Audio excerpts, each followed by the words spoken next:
quick outline. What is economic value? Categories of value, some misconceptions. We've already covered some of this stuff. Benefit cost analysis, little introduction to some methods. Applications, I'll go light on the applications and save those for tomorrow and Wednesday. Benefits of conducting evaluation exercise, I'm actually going to sneak that up to the beginning. Put the punchline at the beginning, and then it'll all be coasting downhill from there. Obstacles, gaps and unknowns, suggestion for a way forward. Here we go. We've talked about this. What is economic value? Not just what you actually pay, but also what you are willing to pay, what you're willing to give up. If you pay $25 for a snorkel trip, but you get $100 worth of enjoyment, well, the value of that trip is not $25, it's $100. And valuation simply means estimating what something is worth. Usually in dollars, we'd call that monetary valuation. That's what I'm going to be talking about. Okay, so willingness to pay. We've covered this. Value is anthropocentric. Valuation is utilitarian. We've covered this as well. This is a point that we could debate the anthropocentric perspective on value. Pros and cons of that perspective, I guess. The big pro is that we really don't have a choice other than to try and measure value to people. I don't know that we can measure value to plants and animals. We can measure that people care about plants and animals, but it's very difficult to understand what plants and animals themselves value. The downside, of course, is that our knowledge of the usefulness of natural systems is limited at best. Willingness to accept, another notion of value. Right? Oftentimes we lose something of value, and therefore the proper valuation metric is either willingness to pay to avoid that loss or willingness to accept the amount that you would need to be compensated in order to be made whole again for loss of something. Common misconceptions. Again, we've covered a lot of these in our discussions already, which is nice to see. But economic value and economic activity are not the same thing. Right? The amount of money that changes hands is often confused with economic value. They're not synonyms. The amount of money that changes hands can be completely different from value. Right? They don't account for opportunity costs, foregone alternatives. They don't account for non-market goods and services that we place real economic value on that aren't traded in markets. Cost, same idea, right? Cost and value are not the same. What you pay for something is not always a great reflection of the value. It can be.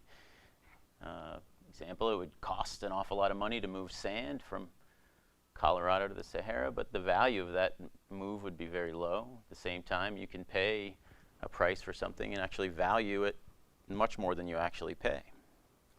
Value is not just revealed in markets, right? Non-market goods and services, clean air, clean water, healthy ecosystems give us real value. Is it tougher to measure? Absolutely. Broken window fallacy. Another idea about value. Or wars or natural disasters good for an economy, right? There's a huge upswing in economic activity after a hurricane. Does that mean that hurricane was good? Well, no, of course not. Right? The money that was spent recovering from that disaster could have been used for something else. Those aren't necessarily new jobs that were created. Opportunity costs. All right, so I went quickly through that with purpose because we've covered a lot of these issues already. Value is what something is worth. Cost and value, the amount of money spent, are not necessarily synonymous with value. Value takes place outside of markets, and we got to think about opportunity costs. All right, so trade-offs. Right, trade-offs are a fact of life. We get real economic value from market goods. We also get real economic value from natural resources, environmental goods and services. We can argue that the entire market economy depends on proper functioning of natural systems. Ecosystem services, right? We've all seen this, some version of this enumeration of services that natural systems give us, supporting services, provisioning, cultural, regulating services. This all provides contributions to our well-being. All right, so they're obviously important, but they're often ignored by policymakers, by the general public. Why? Why are they ignored? Well, maybe because of market failures, which we've covered, right? Two common market failures. Markets don't provide these goods. Characteristics of public goods allow for free riders. Right? External costs created by production and consumption of the goods are not reflected in the market prices, so the market's not sending us a proper signal about the value of those goods. So since markets don't provide these goods, their value goes unmeasured, often unnoticed. So if we can try to understand the value of these resources, maybe we can better understand the trade-offs that we're making.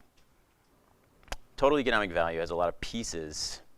Use value and non-use value is one way to partition value, right? Things that we use either directly through extraction or directly without extraction, maybe snorkeling or hiking or mountain biking, right? That would be non-extractive use value. Extractive use value, that's physically extracting the resource from its in situ state. Indirect use values, we get indirect uses from ecosystem services. Some folks will categorize indirect use values, ecosystem service values as passive use or non-use. Partitioning these into well-defined buckets isn't really critical, just that we acknowledge that, hey, there are lots of different components of value.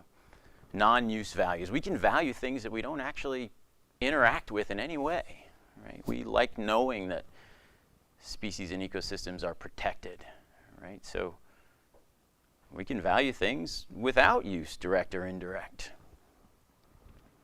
How do we know that those non-use values are real? This is an interesting point of discussion. What evidence do we have that people place real economic value, keeping in mind willingness to pay, willingness to accept as sort of our measures? How do we know that people value things that they don't see and they don't touch? What do we do?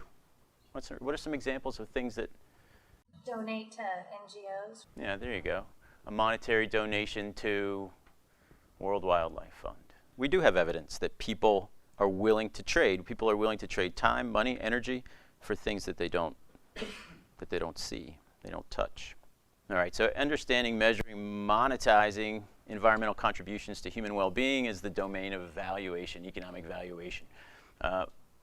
Important caveats right at the beginning. Valuation does not establish absolute values for the environment. Oftentimes we can only measure that which we understand, the low-hanging fruit, so to speak, the more obvious and measurable benefits.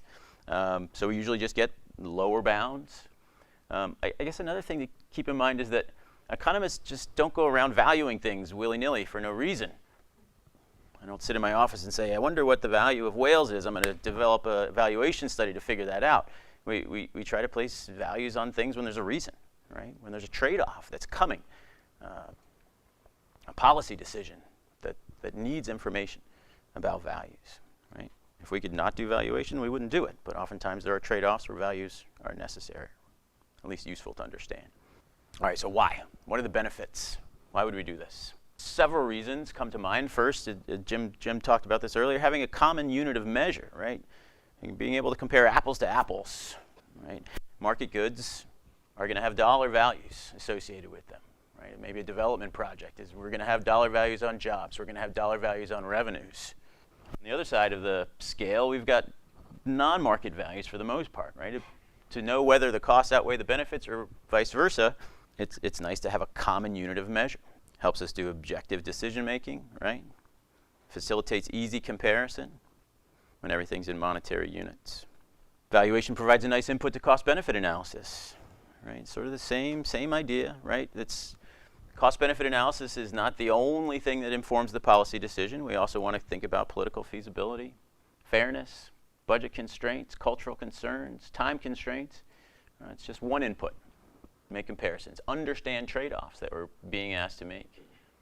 Non-market valuation can call attention to otherwise overlooked natural resources, right? Policymakers might only focus on jobs and revenues, obvious values, right? Valuation reminds everyone that all the environment is free. Ask an economist if there's any such thing as free. There's no such thing as free. Even though it's free, that definitely does not mean that it's not very valuable. All right, so and then finally the incidence of costs and benefits. A well-designed valuation study will allow us to see who gains and who loses, so we can consider equity. We can also consider timing, right? So not just the distribution of costs and benefits in society, but also the intertemporal distribution of costs and benefits. Okay, so how does it work? How does non-market valuation work? We need a link. We need a link between the changes in the quality or quantity of natural resources and people, what people say or what people do, right? If air quality changes, people might move, right? There's a link. If beaches are dirty, people might go to a different beach, right? There's a link between behavior and changes in the environment. And we're going to try and use that link to tell us what people value. We have a lot of techniques available, right? And they can be used for use values and non-use values. And they're constantly being refined, constantly being improved. And so I took this same little delineation of value categories and I added some methods, general categories of methods to the right, right? If we have extractive use values, the chances are we can use market data. We're extracting resources most often to sell in a market. Non-extractive use values, perhaps we can use revealed preference methods. People's behaviors are going to reveal what they value.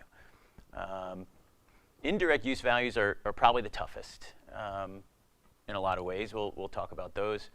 And then your non-use values are also very, very difficult, right? Because people don't have to do anything to value natural resources. Lots of components of value, so oftentimes we need to use more than one method. No single method is likely to be able to address all the values that might be contained in a natural resource or ecosystem service. That's okay. Some scenarios, this is just three of dozens that we could put up on the board. Assess the potential for user fees. Are people willing to pay more for environmentally friendly products or experiences? Natural resource damage assessment, right? What is the damage? What is the value of damage? This could be from natural change. It could be from incidental change. Anything, right? How much value is lost? Complete cost-benefit analysis of a development project or a conservation project, right? It's a good idea or not. Okay, there are some market-based valuation methods, right? And the basic idea, and I'm going to try and give you the basic idea and the empirical approach for each of these, sparing you the technical details, which I'd be happy to share with you anytime. But there is a very deep body of literature on the technical details that you can turn to. The basic idea is that market transactions do give us at least a lower bound on value, right? If you paid the price, then we can make a pretty good guess that it was worth that amount to you. Okay, so this is mostly for extractive use values, but we can use market prices and quantities to understand value, right? Commercial fisheries harvests are a good example of this, right? The pros, relative ease of calculation. The data is often available. Defensible, very defensible value estimates, right? They're grounded in market behavior. The cons, though, they'd only apply to certain types of value. And it's hard to get a true sense of net gains, right? If value is what something is worth in terms of what you'd be willing to pay, market transactions are often only going to get us what you actually paid, right? So we can only say this is a lower bound on value. And if we're looking at aggregate measures, it might be difficult to disaggregate down to seasons or geographic areas or even cohorts in the population. Replacement cost approach. What's the basic idea here? Some goods and services provided by natural environments can be replaced by man-made goods and services. What's an example of that? The water filtration service provided by a wetland could be replaced with a man-made water filtration system. The coastal protection value of a reef could be replaced with an artificial man-made breakwater. Right? Okay, so what are we going to do? We're going to use market-based estimates of the cost of building that replacement service as a proxy for the value of the environmental service, the naturally provided service. Pros on this one, again, it's relatively easy to calculate. We can figure out the construction and engineering costs and say, okay, this is what we would have to spend if that wetland went away. We might have to spend this money. to replace that service. And the estimates are actually easily understood. Replacement cost approach has its flaws, has some serious flaws. It's not a true measure of value, right, in sense of gross benefits or even net benefits to people, like we've been talking about value. And we all know that man-made alternatives are very unlikely to replace the full range of services provided by the natural environment. Similar approach, the damage avoidance method. The basic idea here is that the benefits of maintaining healthy systems, clean air, clean water, include not having to spend money on other things, human health costs, for example. Right, so we use estimates of the expenditures that would have to be incurred. I got all my qualifiers in here: prevent, diminish, avoid, cure, or repair harmful effects. So we might look at the benefits of, say, amendments to the Clean Air Act in terms of reduced healthcare spending, human mortality and morbidity. Not easy to calculate, but the measures are definitely easily understood. And again, not a true measure of value in terms of gross or net benefits to people, right? Revealed preference techniques. So now we're into non-market valuation. The basic idea here is that people's behavior in markets might help us understand the value of associated non-market goods. So we need to establish the link between human behavior and changes in natural systems. And the two big categories of revealed preference techniques are the travel cost methods and hedonic pricing. Travel cost method. Basic idea here, and this has an interesting history. It goes back to the National Park Service in the 40s. The costs incurred in travel represent a lower bound on willingness to pay for access to natural resources. So we're going to use information on travel expenses as a proxy for price, and trip frequency as an estimate of quantity, and we can estimate a trip demand function. If we get that trip demand function, then hopefully we can estimate consumer surplus. We might be able to shift that trip demand function with changes in quality of the resource and understand the value of lost quality or improved quality at the resource. We're going to collect survey data. So most often it's recreation applications, and we're going to collect data from recreationists. We need trip frequency data.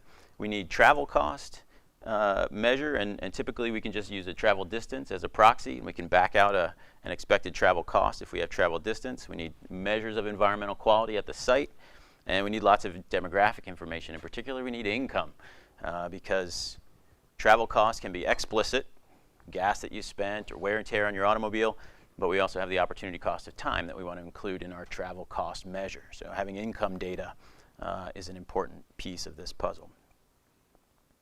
Again, estimating a trip demand function and using that trip demand function to estimate value. Random utility modeling is a close cousin of the travel cost model, or a version of the travel cost model. The standard travel cost model looks at trip frequency to a single site, either frequency from a group in an area or frequency by individuals themselves. Right? So you have to get data. How many times did people in a geographic area go to that site, or how many times did a household go to that site over a period of time, say a year? A different way of looking at this choice of site, it's not a frequency decision, but a decision about where to go.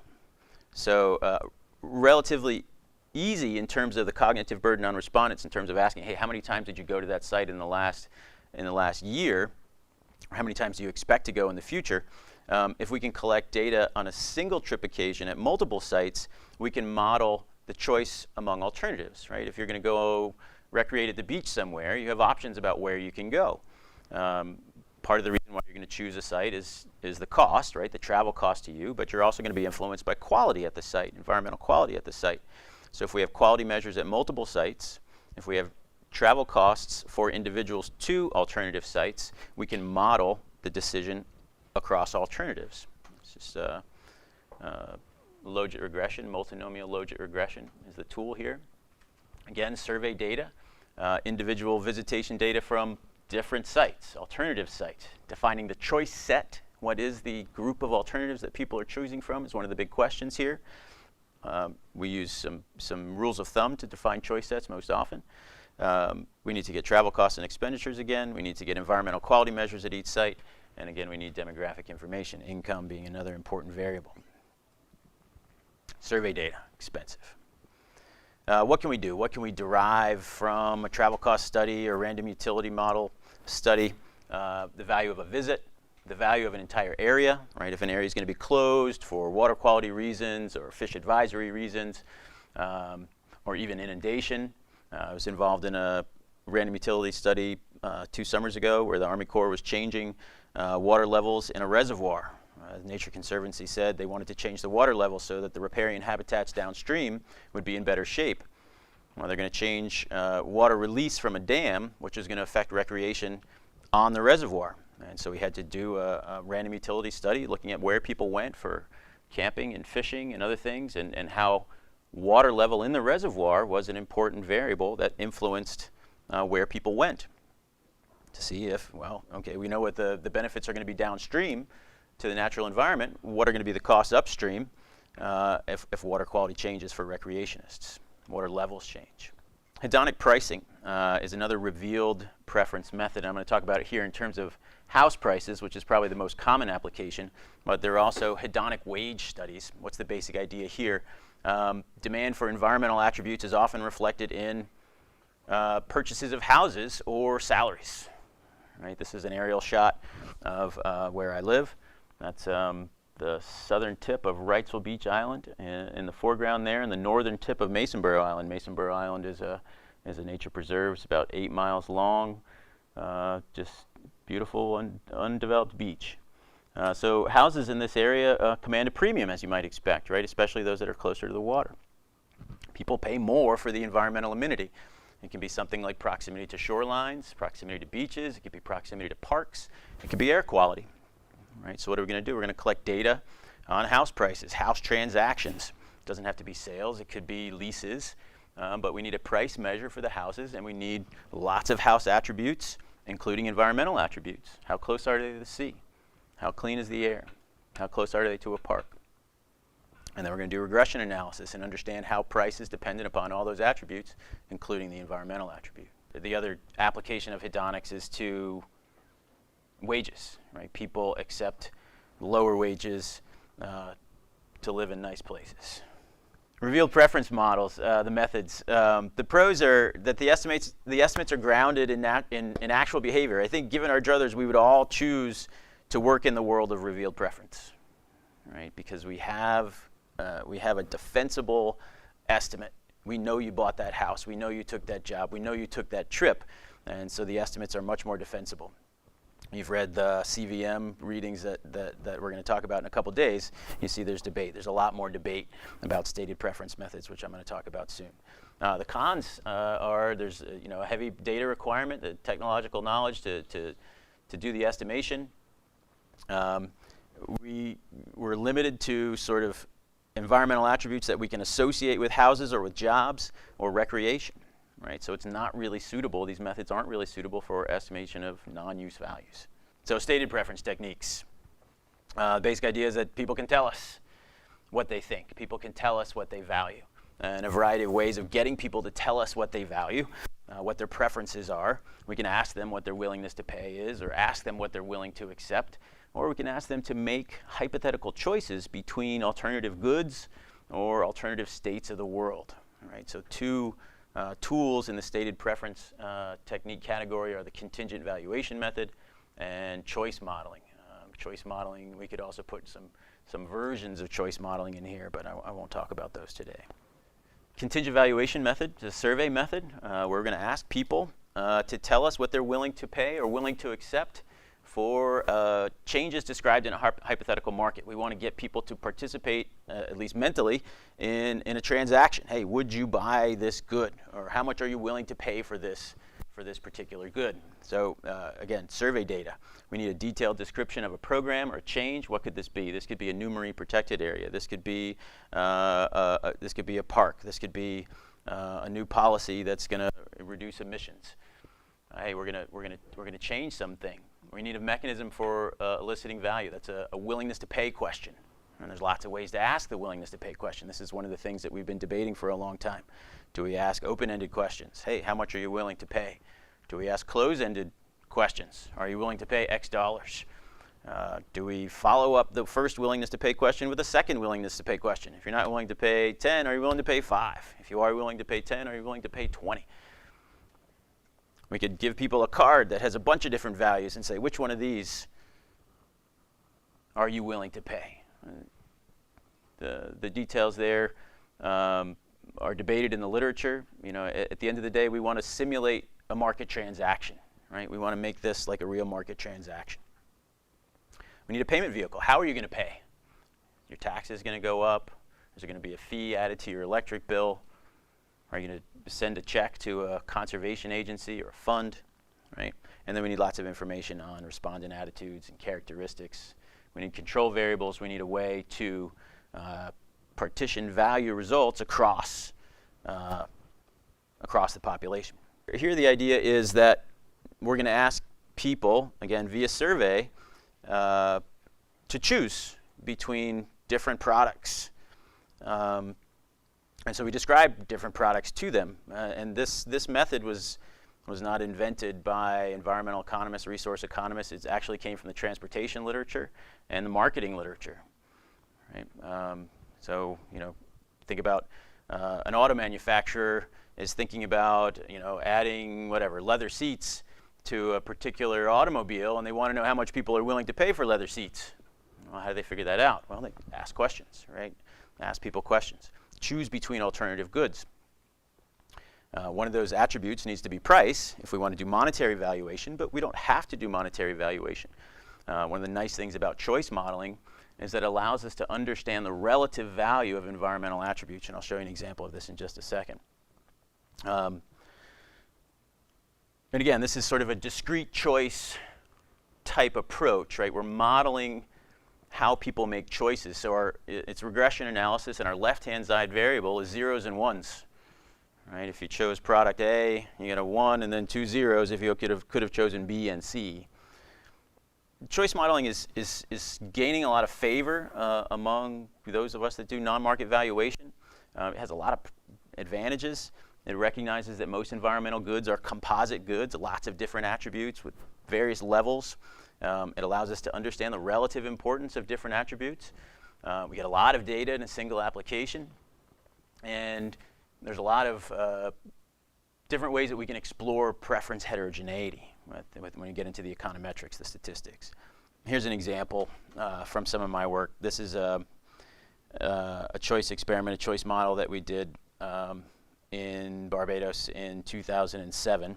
And we were interested in what is the value to tourists of beach width, beach proximity for setback regulations, and beach litter for beach cleanup efforts. Right? So how much should we spend on X, Y, and Z, beach nourishment? How stringent should we be for setback regulations, and how much money should we spend on cleanup in terms of return visitation, in terms of tourism revenues, right? And so we designed this is a 5-attribute, 4-level study. So we have 5 attributes, each with 4 levels. The levels have to be realistic, and they have to be, you know, we want to have policy relevance on either end, right? So we would like sort of business as usual or status quo to be sort of somewhere in the middle of the attribute level, so that we can look at change in one direction and we can look at change in the other direction as well. This has 5 attributes. Obviously, there's a lot more attributes that go into sort of a tourist destination choice, but you have to think about the trade-off between realistic description of the goods and cognitive burden on the respondents. Once you put too many attributes into a choice experiment, the information overload can prevent people from making good choices. So there's a balancing act here. But this is what one panel, this is just cut and paste from a questionnaire. This is what one panel in a choice experiment might look like.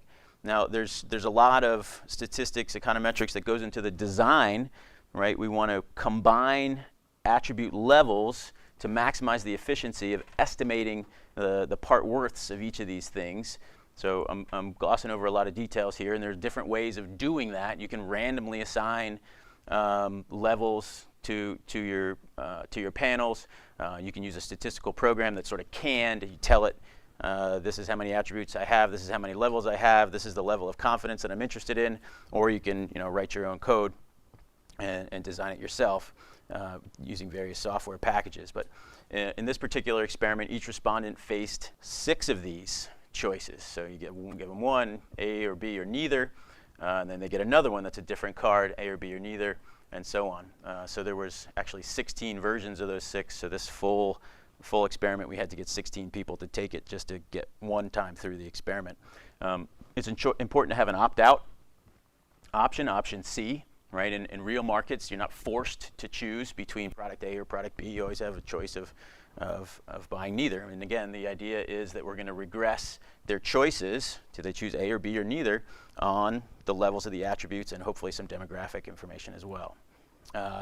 Stated preference methods are nice because they allow us to do a lot of things. They're flexible.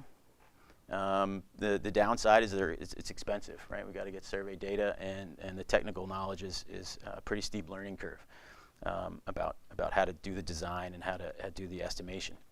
But again, the nice thing about it is that you don't have to do monetary valuation. Right? We can understand if people are willing to trade walking to the beach for beach cleanliness. Right? Leave the dollars out of it if you want to. Right? So there's a non-monetary measure that you can derive here. Are people willing to walk to the beach if the beach is clean? That's an interesting question. Right? It doesn't have anything to do with dollars. Okay, so which method is appropriate? It really depends on the situation. Depends on what you're interested in valuing. It depends on the intended purpose of the value estimates. Is it for policy formation? If the purpose of the valuation estimates is for policy formation, we need to have a higher degree of accuracy, right? And we need to say, okay, well, the policy change is going to be between here and here, right? We're going to make beaches cleaner, we're going to make beaches wider, and we need to incorporate that into the valuation study at the beginning. If the purpose of the valuation work is to just build awareness, ring a bell and say, look how important these resources are, then maybe less accuracy is essential, or we don't need as much accuracy. But again, we can often use different procedures for valuation. Oftentimes it's appropriate to use more than one approach. All this is expensive. Yes, it is. A full valuation study, honestly, from start to finish, could take 2 years, tens of thousands of dollars. It's not cheap. What's nice about it is that, hey, we can look at hypotheticals. We can do what ifs. We can see the impacts of a policy change before we actually do it, right? What is the value? What's going to happen if we do this, ex ante? Obviously, full appraisal of costs and benefits is not going to be the only thing that informs policy. And I know that we had that question this morning. Can you point to valuation studies that have had an effect on policy? Yes, but it's hard to do, right? It's hard to say that, yeah, that valuation study was the definitive factor in designing that policy. There's a lot of things that go into policy formation. This is just one piece. Valuation can call attention to otherwise undervalued resources. We talked about that. That can help us understand the economic costs associated with loss, opportunity costs, right? What are we giving up? It can help us understand the economic consequences of mismanagement, right? If we keep going down this path, what are we giving up? What are we losing? What are the economic losses? Guide policy in the direction of efficient and or equitable use, and create incentives. Sheila's going to talk about incentives that encourage sustainable use, right? Can we use value estimates to inform incentive-based systems? Without understanding value, I know there's some opposition to valuation. Without valuation, conservation efforts might be viewed as too costly. Hey, we can't do that conservation project. It sounds nice because if we do so, we'll give up these jobs and revenues. Well, we might learn that the jobs and revenues aren't worth as much as the environment. Now, that's not to say that valuation is advocacy. It's not, because we might find out that the jobs and revenues are actually higher than the value of the economic services, right? Again, cold-hearted search for the truth, right? We're not trying to say that the environment is always worth more conserved than when used. Well, sometimes it is. It's an empirical question. Signals. We don't say should very much. Here's some things that maybe economists agree on, right? We had a few of those this morning. Market prices should incorporate economic costs that are external to the market. Public accounts should include stocks and flows of natural capital and their values. Public policy should reflect the values of the public. Valuation helps us do all this stuff. Signals, proper signals, right? If you want to think why we have these problems, well, maybe we're not getting the right signals. There are low-cost approaches. We talked about some qualitative approaches. There are some quantitative, lower-cost approaches. I'm not going to talk too much about meta-analysis or benefits transfer, but those are out there and available. Their benefits transfer, but let me just say, be very careful. If you're going to use benefits transfer, the basic idea there is to take values estimated at a study site and transfer them to a policy site, some other site. And there's lots of ways to do that. It's really only useful and valid when the study site and the policy site have a lot in common. Biologically, sociologically, they have to have a lot in common for us to do that benefits transfer. Obstacles to valuation. There are many. Lack of technical capacity might be the big one. Budget's obviously big. There might be legal impediments. Politicians have to put their cards on the table, right? If you commission a valuation study and then you get the results, then you're faced with saying, defending your decision if it goes against what the valuation study says. And then there's moral opposition. Some people are just opposed to trying to assign monetary values to natural resources. And to that opposition, I always say, well, we're kind of doing valuation anyway. We're just not making the values explicit in dollar terms, right? When we spend money on one program and don't spend money on environmental programs, we are, as a society, saying that we value that other program more than we value the environment. And we do it at an individual level, a very micro level. When you run your air conditioner for your own comfort and convenience, you are saying that you value your own comfort and convenience more than you value the damage that you're doing to the environment from the air pollution that you're causing. So we're doing valuation implicitly every day, all the time, in the way we act and what we do, right? How we live. All we're doing here is trying to make it more explicit, representing it in dollar terms. All right, gaps and unknowns. Despite the fact that valuation's been going on for 3 or 4 decades, the approach is still sort of piecemeal and lacking a common unit of measure. Valuation studies can report results in a lot of different ways. Per trip value, consumer surplus estimates, individual willingness to pay, individual willingness to accept. Sometimes they aggregate up to an ecosystem level. Sometimes we aggregate up to a national level. And it's really hard, even though we're all in dollars, they're different versions of those dollars. And it makes it difficult to make comparisons across time, across space. So what do we need? And this is not just me who says this. There's a lot of people who are advocating this sort of approach. The economics comes in sort of at the end. We need to understand the ecology, the biophysical relationships that transfer into changes in human well-being before we can do the valuation, before we can get the valuation part right. So what do we need to do? Model ecological, biophysical processes that translate ecosystem services into measurable indicators that are amenable to economic valuation. For example, how does a particular policy affect ecosystem structure and function? How does that translate into changes in ecosystem services? And how does that translate into measurable benefits from people? Only at the end does the valuation come in. All this other work needs to take place first. Otherwise, we're just valuing something that we really don't understand. What are some measurable benefits indicators? There are many, and here's just sort of off the top of my head: fisheries output, right? That could be catch rates, incidence of health effects, beach width, likelihood of storms or storm damage, encounters with specific species, encounters with specific habitats, tourism visits, probability of a discovery, right? Economists can take a hold of this and try to assign a monetary value to it, right? But we need to know how that changes and why that changes before we can do it, before we can say, okay, here's the policy implication. So the prerequisites are consistent and accurate measurement of environmental conditions, right? The baseline and the change. What are the relationships? Here's just sort of an example of a development project. Hey, there's going to be this development project. Should it happen? Yes or no? If we want to do a cost-benefit analysis, how might we do that full-blown cost-benefit analysis? Well, there's lots of impacts, right?